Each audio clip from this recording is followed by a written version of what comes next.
75번 보겠습니다. 집합건물의 소유 및 관리에 관한 법률상 집합건물의 전부 공용 부분 및 대지 사용권에 관한 설명으로 틀린 것을 고르는 문제네요. 1번 집은 공용 부분은 취득 시에 의한 소유권 취득의 대상이 될 수 없죠. 왜 그러죠? 전유 부분 소유자가 전유 부분 면적 비율에 따라서 소유권을 취득하는 건데, 공용 부분만 취득 시에 의한 소유권 취득이 대상이 될 수 있다면 전유 부분 소유자가 아닌 사람이 공용 부분의 소유권을 갖게 되는 결과가 되잖아요. 그래서 전유 부분 소유자랑 공용 부분 소유자랑 일치를 해야 합니다. 그렇기 때문에 될 수 없죠. 2번 집은 각 공유자는 공용 부분을 그 용도에 따라 사용할 수 있죠. 소유는, 공용 부분에 대한 소유는 전유 부분의 면적 비율에 따라서 해야지만, 공용 부분은 그 용도에 따라 그냥 사용을 하는 거예요. 면적 비율에 따라 사용하는 거 아닙니다. 그냥 용도에 따라 사용하는 거 맞습니다. 3번 구조상 공용 부분에 관한 물권의 득실 변경은 등기가 필요하지 않다. 맞죠? 공용 부분은 크게 두 개로 나눠지죠. 법정 공용 부분 또는 구조상 공용 부분이라고 하고, 또 하나는 규약상 공용 부분이 있습니다. 근데 구조상 공용 부분은 어떤 거죠? 구조상 공용 부분이 뭐 복도 이런 겁니다. 복도나 계단 이런 경우에는 별도의 등기가 필요가 없어요. 그냥. 하지만 구조상 공용 부분이 아닌 규약상 공용 부분은 등기가 필요합니다. 그래서 맞는 내용이죠. 4번 구분 소유자는 규약 또는 공정증서로서 달리 정하지 않는 한 그가 가지는 전유 부분과 분리하여 대지 사용권 처분 못합니다. 그죠? 전유 부분, 즉 101호, 여러분 집합건물이면 101호라고 생각하시면 돼요. 전유 부분을. 그리고 대지 사용권은 전유 부분을 소유하기 위해서 그 아파트 부지를 사용할 수 있는 권리잖아요. 이것은 함께, 이렇게 함께 가는 거예요. 그래서 분리 처분이 안 됩니다. 5번 집은 대지 사용권은 전유 부분과 일체성을 갖게 됐어요. 개시된 강제 경매 절차에 의해 전유 부분과 분리되어 처분될 수 있다? 아니죠. 분리돼서 처분될 수 없는 겁니다. 그래서 틀린 지문은 5번이죠. 76번 보겠습니다. 가등기 담보 등에 관한 법률이 원칙적으로 적용되는 것을 고르는 문제네요. 가등기 담보는 이런 겁니다. 갑이 채권자예요. 을한테 돈을 빌려주는데, 채권자고 얘라면 채무자인데, 저당권을 설정을 하는 게 아니라 을이 자기가 가지고 있는 뭐 건물이라고 할게요. 건물에 대해서 소유권을 갑에게 이전하는 형식 또는 가등기를 이렇게 설정해주는 형식으로 이 갑이 담보권을 취득하는 겁니다. 이게 이제 가등기 담보 등에 관한 법률이 적용되는 가등기 담보 또는 양도담보예요. 양도담보는 소유권 이전 형식이고, 가등기 담보는 가등기 설정 방식입니다. 그래서 을이 돈을 못 갚으면 갑이 이 건물에 대해서 소유권 취득하는 방식으로 이 채권을 실행하는 겁니다. 이게 이제 가등기 담보 또는 양도담보라고 하는데, 이 가등기 담보, 양도담보는 적용되는 경우가 딱 정해져 있어요. 어떤 경우냐? 돈을 어떤 방식으로 빌려주죠? 소비대차에 의한 방식으로 돈을 빌려주죠. 그리고 또 어떤 경우죠? 이렇게 가등기 또는 소유권 이전 등기를 해야 하기 때문에 등기가 될 수 있는 물건이어야겠죠. 그죠? 그리고 또 마지막으로 뭐죠? 이 목적물의 가액, 이 채무자가 제공하는 목적물의 가액이 갑이 갖게 되는 피담보 채권액, 즉 갑이 을한테 돈을 빌려주잖아요. 피담보 채권액보다 더 큰 경우에 적용이 됩니다. 이걸 기본적으로 아시고 문제를 풀어볼게요. 1번 집은 1억 원을 차용하면서 부동산에 관하여 가등기나 소유권 이전 등기를 하지 않았대요. 가등기 담보법은 등기를 한 경우에 적용되는 거지 등기를 하지 않은 경우에 적용되는 거 아닙니다. 그래서 하지 않았기 때문에 적용이 안 되는 거죠. 2번 집은 매매대금 채무례입니다. 제가 뭐라고 그랬죠? 소비대차에 의해서 돈을 빌려주는 경우, 그러니까 소비대차가 있어야 돼요. 근데 매매대금 채무는 소비대차에 의한 채권 채무가 아니죠. 그래서 볼 필요도 없이 적용이 안 되는 거예요. 3번 차용금 채무. 차용금 채무는 소비대차 채권 맞죠? 그죠? 그래서 3번 차용금 채무 1억 원의 담보로 피담보 채권액이 1억 원이죠.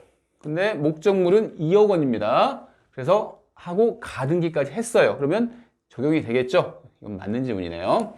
4번. 차용금 채무 3억 원의 담보로, 차용금 채무예요. 이 경우에도. 그러니까 여기까지 좀 적용이 돼요. 근데 차용금 채무가 3억 원인데 피담보 채무액이 3억 원이라는 얘기죠. 피담보 채권액이. 이 담보로 이미 2억 원의 다른 채무에 대한 저당권이 설정된 4억 원 상당의 부동산의 가액이 4억인데 지금 이미 2억 원의 채무가 있는 경우죠. 그러니 부동산 가치는 얼마죠? 2억입니다. 2억. 그러니까 3억을 지금 빌려주는데 목적물의 가액은 2억인 거죠. 그러니까 이 경우에는 적용이 안 되겠죠. 왜? 목적물의 가액이 더 커야 하는데 더 작은 경우예요. 그래서 적용이 안 되는 거죠. 5번. 1억 원을 차용하면서 2억 원 상당의 그림은 등기가 되는 게 아니잖아요. 그래서 가등기 담보법이 적용되지 않습니다. 그래서 답은 3번이죠. 그러면 77번 볼게요. 부동산의 명의신탁 약정과 그에 따른 등기의 무효로 대항할 수 없는 제3자에 해당하는 자를 모두 고르는 문제네요. 명의신탁 약정은 명의신탁 실명법이라는 법이 적용되는데 실명법 제4조에서 어떻게 규정이 되어 있죠? 명의신탁 약정은 원칙적으로 무효고 그 약정에 따른 물권 변동도 무효입니다. 그죠? 근데 이 실명법 4조에 또 이 규정을 두고 있어요. 제3자에 대해서는 어떻게 되죠? 명의신탁 약정, 물권 변동 무효로 대항하지 못한다는 규정을 두고 있습니다. 그래서 이 제3자는 이렇게 보호를 받는데 무효로 대항하지 못하니까 보호를 받는 제3자인데 이 제3자가 되기 위해서는 명의신탁 약정으로 인해서 수탁자에게 소유권이 지금 있는 것처럼 보이잖아요. 그러니까 명의신탁자가 갑이고 을이 수탁자인데 을이 물권자임을 기초로, 즉 을이 권리자임을 기초로 이렇게 이해관계를 맺은 사람이어야 돼요. 그죠? 그러니까 갑과 을 사이에서 명의신탁 약정 무효, 물권 변동이 무효지만 이 병은 을이 권리자임을 기초로 새롭게 이해관계를 맺은 사람이기 때문에 보호를 해준다는 규정을 두고 있습니다. 그냥 기억관부터 볼게요. 명의수탁자의 상속인, 지금 이 갑, 을, 병 중에서 을의 상속인이라는 얘기죠. 을의 상속인은 제3자성이 인정이 될까요? 상속인은 명의수탁자랑 지위적으로 동일합니다. 그래서 제3자성이 인정이 아예 안 되는 거예요. 상속인은. 그래서 해당이 안 되죠. 니은 명의신탁된 부동산을 가압류한 명의수탁자의 채권자래요. 이 병이라는 사람이 이 을한테 지금 명의신탁이 되어 있죠. 그래서 그 부동산에 대해서 이 병이 을의 채권자인데 이 부동산에 대해서 가압류를 한 거예요. 당연히 명의수탁자인 을이 권리자임을 기초로 새롭게 이해관계를 맺은 사람이죠. 그죠? 그렇기 때문에 해당이 됩니다. 지급번 볼게요. 명의신탁자와 명의신탁된 부동산 소유권을 취득하기 위한 계약을 맺었어요. 지금 을이랑 병이랑 계약을 맺은 게 아니라 갑이랑 병이랑 계약을 맺었다는 얘기죠. 계약을 맺고 등기 명의만, 지금 등기 명의가 지금 을한테 가 있으니까 명의수탁자로부터 격려받은 것과 같은 외관을 갖춘 자, 이 경우는 안 되겠죠. 왜 그러죠? 이 병이라는 사람은 을이 권리자임을 기초로 법률상 새롭게 이해관계를 맺어야 돼요. 근데 이 병이라는 사람은 갑이 권리자로서 이렇게 계약을 체결한 거잖아요. 그래서 이 병은 제3자, 보호되는 제3자가 아닙니다. 틀렸어요. 1번. 학교 법인이 명의수탁자로서 기본재산에 관한 등기를 마쳤어요. 지금 을이 학교 법인이라는 얘기죠. 근데 기본재산 처분에 관하여 허가권을 갖는 관할청. 이 병이 관할청이라는 얘기잖아요. 근데 병은 이 을이 권리자임을 기초로 법률상 새로운 이해관계를 맺은 사람이었는데 지금 병이 그냥 허가권을 갖는 사람일 뿐인 거예요. 허가를 갖는다는 것은 뭐 그 어떤 권리자임을 기초로 새롭게 법률상 이해관계를 맺는 건 아니죠. 병은 그냥 허가를 내려주는 사람입니다. 그래서 뭐 계약을 맺은 사람이 아니니까 해당이 없죠. 그래서 제3자에 해당하는 자는 1번이죠. 니은만 해당이 됩니다. 78번 볼까요? 갑은 2023년 1월 5일 날 을로부터 그 소유의 X주택을 보증금 2억 원에 월 임료 50만 원, 기간은 계약일로부터 1년으로 정하여 임차하는 내용의 계약을 체결을 했는데 어떤 계약이죠? 주택에 대한 계약이죠. 주택임대차보호법에 적용되는 계약이라는 얘기입니다. 당일이라는 건 언제죠? 1월 5일입니다. 1월 5일 날 을에게 보증금을 지급함과 동시에 X주택을 인도받아 주민등록을 마치고 확정일자를 1월 5일 날 받았대요. 다음 중 주택임대차보호법에 적용에 관한 설명으로 틀린 것을 고르는 문제입니다. 이 대항력 언제 취득하죠?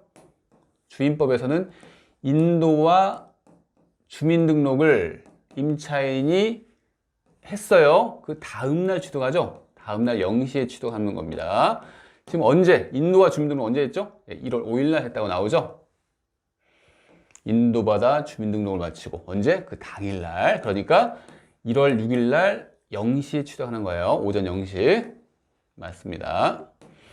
2번 질문 볼까요? 제3자에 의해 2023년 5월 9일 경매가 개시되어 지금 경매가 개시됐답니다. X주택이 매각이 됐어요. 그러면 갑은 경매 절차에서 배당 요구를 하지 않아도 보증금에 대해서 우선 면제를 받을 수 있다. 틀렸죠? 왜 그러죠? 보증금 반환 채권은 뭐 등기가 되어 있는 건 아니잖아요. 보증금 반환 채권이. 그렇기 때문에 배당 요구를 해야 돼요. 그러니까 경매가 진행이 됐어요. 그러면 내가 이 보증금 반환 채권이 있다는 것을 알려줘야 한다는 얘기죠. 법원한테 배당 요구를 해야 하는 채권이에요. 그래서 2번 지문은 틀렸습니다. 틀린 거, 2번 답 나왔네요. 벌써. 3번 질문 볼까요? 을이 X주택을 병에게 매도를 했어요. 소유권 이전 등기를 마쳤답니다. 지금 을이 임대인이고 갑이 임차인이잖아요. 근데 을이 어떻게 되죠? 병한테 소유권 이전 등기를 넘겨준 상황이죠. 그러면 을은 특별한 사정이 없는 한 보증금 반환 의무를 면하죠. 왜 그러죠? 갑이 지금 대항력이 있잖아요. 인도와 주민등록을 받았어요. 대항력이 있다는 것은, 대항력이라고 하는 것은 이렇게 소유권이 넘어갔을 때 신소유자에게 자신의 임차권을 주장할 수가 있습니다. 그렇기 때문에 병은 보증금 반환 채무를 갑한테 지는 거고, 을은 그 채무를 면하게 되는 거예요. 구소유자는. 그래서 이 과거 소유자, 구소유자는 반환 의무를 면하는 겁니다. 맞죠? 4번 갑이 임차인이 이기의 차임에게 달하는 차임을 연체를 했어요. 묵시적 갱신 인정되지 않겠죠. 채무 불이행이 있는 경우에는 이렇게 묵시적 갱신이 인정되는 거 아닙니다. 5번 좀 볼까요? 묵시적 갱신이 된 경우 됐어요. 갱신된 임대차 계약의 존속 기간은 2년 맞죠? 묵시적 갱신이 되면 전 임대차와 동일한 조건으로 임대차가 갱신된 것을 보는데 기간만큼은 이 주임법상 최단 존속기간에 적용을 받아가지고 2년이 적용이 됩니다. 맞는 내용이에요. 그래서 답은 2번이었죠.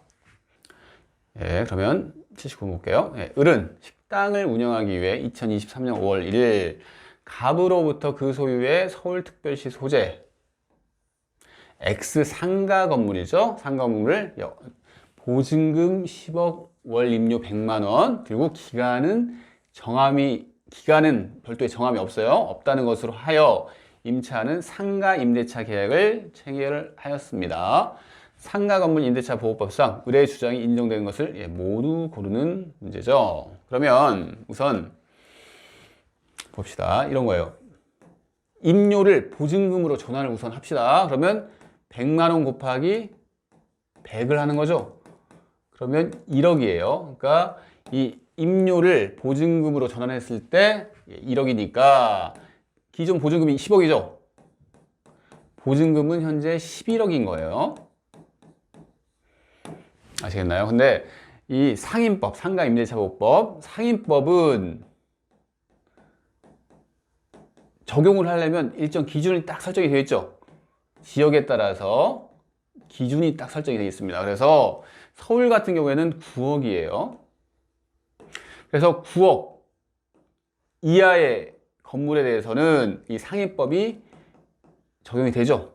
근데 9억을 초과를 했어요. 그러면 상인법이 초과한 부분에는 적용 안 됩니다. 근데 중요한 게 뭐가 있죠? 적용이 안 된다고 하더라도 9억이 초과돼서 적용이 안 된다고 하더라도 예외적으로 적용되는 조문들이 딱 결정이 돼 있어요. 다 적용이 안 된다는 건 아니란 얘기죠. 그러니까 상임법이 적용이 안 되지만 상임법 조문 중에서 몇 개의 조문은 이 기준이 초과되더라도 적용을 한다는 얘기예요. 그 기준에 대해서, 그 조문에 대해서 이것은 암기를 하시라는 부분인데 어떻게 암기를 했죠? 대권, 삼기, 표준, 요구, 또 뭐죠? 집합 제한 조치, 그러니까 코로나죠. 코로나로 인해서 집합 제한 조치를 3개월 이상 받았어요. 그러면 임차인이 해지권이 있다는 규정. 코로나. 그 다음에 증감 청구. 이렇게 외우셨을 겁니다. 차임 증감 청구. 이렇게 7가지죠. 하나, 둘, 셋, 넷, 다섯, 여섯, 7가지인데 대는 뭐죠? 대항력이죠. 권은 권리금이고 3기는 뭐죠? 3기 차임 연체 시 해지권 규정이죠. 그 다음에 표준은 표준계약서고 요구는 계약갱신 요구권입니다. 이렇게 7가지 사항에 대해서는 이렇게 기준을 초과하더라도 이 규정에 대해서는 적용을 하는 거예요.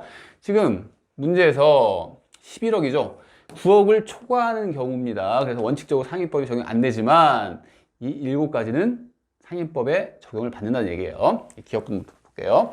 X상가 건물을 인도받고 사업자 등록을 마친 을이 대항력을 주장하는 겁니다. 있는 거죠? 대항력이에요. 그래서 적용을 받아요. 니은번 볼까요? 을이 갑에게 1년의 존속기간을 주장하는 경우. 지금 7가지 중에서 있나요? 없어요. 없었기 때문에 지금 기간의 정함이 없다. 그러면 상임법에서는 뭐라고 규정하고 있죠? 최단 존속기간 해가지고 1년을 보장을 해줍니다. 이 규정에 대해서는 기준 초과를 했으니까 적용을 안 한다는 얘기죠. 그래서 적용 안 받습니다. 7가지 안 들어가 있는 거예요. 그러니까 지금 79번 이렇게 문제에서 보면 어떤 상황이죠? 기간이 정함이 없는 임대차인 거예요. 아시겠나요? 디귿번 봅시다. 을이 갑에게 계약갱신 요구권을 주장하는 경우 여기에 요구 있죠? 그래서 요구가 있기 때문에 여러분들이 덜컥 이것은 적용되는 경우구나 이렇게 문제를 많이 푸셨을 것 같은데 여기서 한 번쯤 더 생각을 해봐야 하는 게 계약갱신 요구라고 하는 것은 기간이 정해져 있는 임대차에서 기간이 만료될 때 만료되는 그 시점에 임차인이 임대차 기간 만료 6월 전부터 1월 사이에 계약갱신을 요구를 하는 거예요. 그러니까 종료라는 게 기간 만료로 인한 종료라는 게 전제가 돼 있는 개념입니다. 개념 자체가. 아시겠나요? 근데 정함이 없어요. 그렇기 때문에 이 존속기간 종료라는 게 종료 기간이 정해지지 않은 상태이기 때문에 이 디귿번은 적용을 할 수가 없는 겁니다. 아시겠나요? 좀 어려웠을 것 같은데. 그래서 답은 기역번이죠. 1번만, 즉 기역 지문만 상임법의 조문에 적용을 받습니다. 됐죠? 그럼 마지막 문제 볼까요? 갑은 법령상 제한을 회피할 목적으로 2023년 5월 1일 배우자 을과 자신 소유의 X 건물에 대해 명의신탁 약정을 했어요. 갑이 지금 부부 사이죠? 그래서 지금 배우자한테 소유권 등기를 이렇게 넘겨줬습니다. 틀린 것을 고르는 문제예요. 여러분들이 이 80번 문제는 이렇게 푸셔야 돼요. 배우자 사이다 그러면 어떻게 되죠? 법령상 제한 회피 목적이나 뭐 탈세 목적이 있다거나 이러면 명의신탁 약정이 적용이 되는 거고, 그죠? 그런 제한이 회피할 목적이 없어요. 그러면 그 실명법 제4조가 적용이 안 돼서 유효한 명의신탁이 되는 겁니다. 근데 지금 문제에서 보면 회피할 목적이 있죠. 그러니까 실명법을 적용을 받는 거예요. 그래서 이 갑과 을 사이에서 실명법을 적용받으니까 어떻게 되죠? 명의신탁 약정 무효고 물권 변동도 무효입니다. 무효예요. 이걸 이제 딱 캐치를 하고 문제를 푸시하는 거죠. 1번 지금 볼게요. 갑은 을을 상대로 진정명의 회복을 원인으로 한 소유권 이전 등기를 청구할 수 있다. 맞죠? 왜 그러죠? 지금 등기가 을한테 가 있지만 명의신탁 약정 무효, 물권 변동이 무효이기 때문에 소유권자는 누구죠? 갑이라는 얘기죠. 소유자 갑이 지금 등기가 지금 이쪽에 돼 있으니까 나의 지금 소유권을 회복해야겠다. 즉 내가 소유권자로서 이 소유권에 의한 물권적 청구권을 행사해야겠다 하면서 진정명의 회복을 원인으로 한 소유권 이전 등기를 청구할 수 있는 거죠. 소유권자니까. 맞는 내용이에요. 2번 질문 볼게요. 갑은 을을 상대로 부당이득 반환을 원인으로 한 소유권 이전 등기를 청구할 수 있다. 이건 틀렸죠. 왜 그러죠? 부당이득이라고 하는 것은 부당이득 반환 청구권이 어느 경우에 발생하죠? 법률상 원인 없이 어느 쪽이 이득을 보고 그에 따라서 법률상 원인 없이 어느 쪽이 손해를 보는 경우에 이 손해를 보는 자가 이득을 얻는 자한테 청구를 하는 게 부당이득 반환 청구권이죠. 그런데 지금 등기만 이쪽으로 가 있지 특별히 어떤 갑에게 손해가 발생하나요? 손해 발생하는 거 아니에요. 등기가 가 있다고. 그렇기 때문에 부당이득 반환을 원인으로 해서는 소유권 이전 등기를 청구할 수 있는 게 아니에요.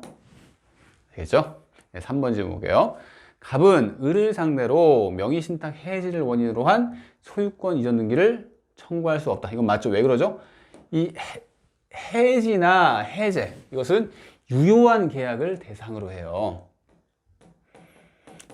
그러니까 우리가 해제를 한다 그러면 유효한 계약인데 상대편이 채무 불이행을 했을 때 해제를 하잖아요. 그래서 유효한 계약을 대상으로 하는데 지금 뭐라고 했죠? 명의신탁 약정이 무효고 물권 변동이 무효죠. 이 둘 관계는 유효인 관계가 없어요. 그렇기 때문에 해지를 원인으로 해서 할 수가 없는 거죠. 그죠? 네, 맞는 질문입니다. 4번 볼게요. 을이 병에게 X 건물을 매도를 해요. 소유권 이전 등기를 넘겼답니다. 아까 봤죠? 이 병이라는 사람 제3자죠. 제3자는 을이 권리자임을 기초로 지금 등기가 넘어왔으니까 권리자임을 기초로 해서 법률상 새롭게 이해관계를 맺은 자잖아요. 그래서 병은 보호를 받습니다. 그래서 소유권을 취득하는 거 맞아요. 법조문에 있는 그대로예요. 제3자가 보호된다는 규정이 있죠. 5번 볼게요. 을이 병에게 X 건물을 매도하고 소유권 이전 등기를 해줬어요. 을은 갑에게 불법행위 책임을 부담하겠죠. 왜 그러죠? 타인의 물건을 그냥 팔아 없애버린 거예요. 그렇기 때문에 갑은 을에게 불법행위 책임을 부담하죠. 근데 이제 부부관계니까 이런 실제로 이렇게 할 수 있을런지는 모르겠는데 불법행위 책임을 부담하는 건 맞습니다. 그래서 틀린 질문은 2번이죠. 예, 됐습니다.